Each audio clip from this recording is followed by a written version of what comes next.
Welcome back to the Takeout. Hundreds gathered in Washington today to protest against Trump administration proposed cuts to NASA. I'll get that right. NASA science activity. Leading the charge, someone you might recognize, Bill Nye. There he is, the science guy. He joined our show after appearing on Capitol Hill. Take a listen.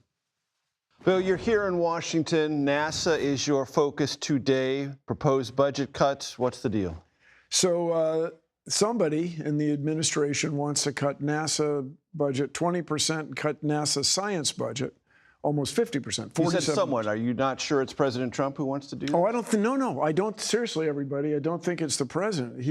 The first Trump administration was all in about space. Right. We're going to go to Mars. We're going to do these great things. You know, something's happened in the last few months where they've reversed course, or worse than reversed course. And the implications of the 20% and nearly 50% cut to NASA science? Well, that the United States would cede leadership to other countries, especially China National Space Administration. Which is very competitive. Very competitive. Everybody, there's going to be what I'm calling another Sputnik moment or two when China National Space puts taikonauts on the moon in 2030, less than 5 years from now, for reals, everybody. And then this whole business of sample return, bringing rocks back from Mars that may bear evidence of ancient life. China National Space is going to launch in 2028 and bring them back in 2033. Meanwhile, the U.S., so, you know, I just carry it. Here's a replica of the Mars sample, rock sample tube. And everybody understand, if we were to find evidence of life on another world, it would change the course of human history. Right. So you say, well, how much does that cost? We're not sure. Never done it. Yeah. And so that is, I'll just tell you, I worked on cameras on Mars as long ago as 1998, back in the 20th century. Yes, indeed. And there has been no love lost between the Mars program and Office of Management and Budget. Right. Those guys have butted head, and gals have butted heads for over 20 years, but this is a whole nother, as we say.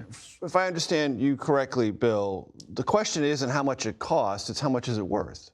Yeah. It's priceless in a way, but NASA also, objectively, every dollar that goes into NASA science comes back at least a factor of 3. Times. So if you put $1 into NASA science, you're going to get $3 back in the economy. And you're going to get practical things that already make our lives easier and global positioning, situational awareness, charge coupled of digital cameras, mobile phones, everything is a result of exploring the cosmos. And do you think the president, if reached on this, would change his mind or stop whatever's going on? Because as you said, and I documented it, many reporters did, Space Force and everything attended to that first term was literally rocket ships to the moon. Yeah. So Space Force, everybody, Space Force is military, but that job had to be done. By some way, somebody had to do this, the job the Space Force is doing. But we're talking about civilian space. Right. Yeah. So this goes way back, exploration for exploration's sake. And the Planetary Society, I'm the CEO, world's largest independent space interest organization. So one of the founders was Carl Sagan, famous guy. Yep.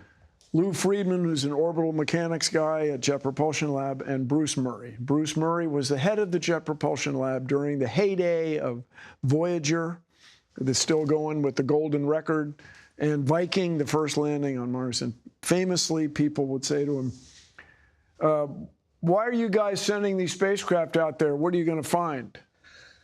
We don't know what we're going to find. That's why we're sending them. Right. And just understand, just the NASA budget is a sliver of the pie. It's barely the width of the pie cutter. It's less than 0.1% of the federal budget, and the return is extraordinary. So actuarially, Bill, I trend old, but my audience trends young. So they may not know what you mean when you say a Sputnik moment. Yes, 1957. So the Soviet Union put a spacecraft in orbit, an extraordinary thing, kind of a physics thought experiment at first.